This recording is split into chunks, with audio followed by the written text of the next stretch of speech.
आप पिछले कुछ समय से देखिए, बिहार के शिक्षा मंत्री पहले हिंदू धर्म ग्रंथों के बारे में बयान देते हैं, ये भी INDIA/घमंडिया के घटक दल है। फिर उत्तर प्रदेश में स्वामी प्रसाद मौर्य अभी चंद दिन पहले हिंदू धर्म धोखा है बोल चुके हैं। याद करिए, इससे पहले कर्नाटक में वर्तमान में PWD मिनिस्टर सतीश जारकिहोली, जो कांग्रेस पार्टी के हैं, मुख्य घटक घमंडिया गठबंधन का, ये बोल चुके हैं हिंदू शब्द बड़ा गंदा है, जब ये कार्यकारी अध्यक्ष हुआ करते थे कर्नाटक प्रदेश कांग्रेस के। गोपाल इटालिया, जो इस समय आम आदमी पार्टी के महासचिव हैं, जो गुजरात आम आदमी पार्टी के अध्यक्ष हुआ करते थे, वो बोल चुके हैं कि मंदिर नहीं जाना चाहिए, देवी देवताओं की पूजा नहीं करनी चाहिए। और अब उससे पूर्व के भी दौर की बात याद करें तो जब ये सत्ता में थे, जैसे आज आदरणीय गृह मंत्री जी ने बात याद दिलाई है कि क्या कहते थे, मुस्लिम should have first right over the national resources of India. इन्होंने अपने मन से तथा कथित हिंदू आतंकवाद की पूरी थ्योरी गढ़ ली थी। याद करिए, जनवरी 2013 यूपीए सरकार के गृह मंत्री सुशील कुमार शिंदे जयपुर में यह बयान देते हैं कि हिंदू टेरर कैंप्स चल रहे हैं, और जब सदन में उनसे पूछा जाता है, आप होम मिनिस्टर हैं, आपने बयान दिया है तो सबूत दीजिए, तो अपना स्टेटमेंट विड्रॉ कर लेते हैं कि मैंने ऐसे ही कहा था। इसलिए ये जो घटनाएं हैं, ये केवल ऐसे ही नहीं हो रही हैं। इससे पूर्व भी तमिलनाडु में कोलत्तूर गांव, पेरम्बूर जिला,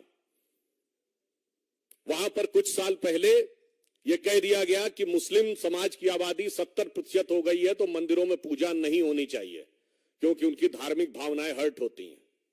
और इसी गठबंधन के घटक दल DMK की सरकार ने उसे एक्सेप्ट कर लिया। वो तो मद्रास हाई कोर्ट ने इंटरवीन किया कि किसी भी समुदाय का बहुमत हो गया है, इसके आधार पर दूसरे समुदाय की पूजा नहीं रोकी जा सकती। केरल से कश्मीर तक सेकुलरिज्म के सारे सूरमा मुंह में दही जमाकर बैठते रहे। और आज जो एक घटना हुई है जिस पर हम आपका ध्यान आकर्षित करने के लिए आए, इस पूरी श्रृंखला को देखिए। और ये जो घटना हुई है, इसमें तमिलनाडु के मंत्री उदयनिधि जिस कॉन्फ्रेंस में पार्टिसिपेट कर रहे थे, उस कॉन्फ्रेंस का शीर्षक क्या था? इरेडिकेशन ऑफ सनातन धर्म। ये कोई बाई चांस मुंह से निकला बयान नहीं था, ये बाकायदा एक कॉन्फ्रेंस हो रही है जिसका शीर्षक है इरेडिकेशन ऑफ सनातन धर्म। हिंदी में कहेंगे सनातन धर्म का समूल नाश। इरेडिकेशन की हिंदी हुई सनातन धर्म का समूल नाश। और ऐसा भी नहीं कि वो सीधे बयान दे रहे थे, आप सबने वो क्लिप देखी होगी, पढ़ रहे थे कागज से। इसका मतलब it was well thought after, well written, with a proper design, with a proper conclusion। और यह भी मुझे आश्चर्य हो रहा है, मुंबई में बैठक खत्म हुई और 24 घंटे में धमाका। मैं पूछना चाहता हूं कि ये उदयनिधि को किसने लिख के दिया था कागज, और इसमें इस गठबंधन का क्या रोल है? मुंबई में आपकी बैठक खत्म होती है और 24 घंटे के अंदर आप ये बोल देते हैं, कौन सी योजना बनाई थी आपने?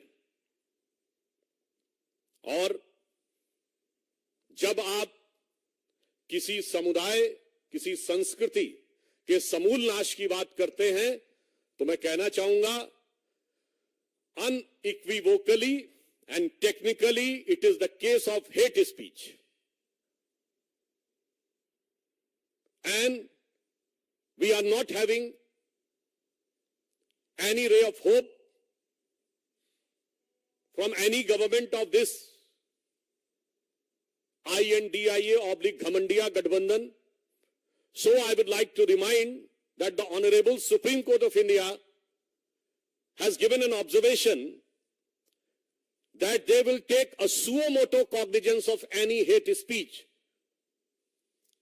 So I hope that the Honorable Supreme Court will be keeping an eye and will be having the strict vigil and will take appropriate step on this utterly unequivocal, damaging, violence-provoking hate speech.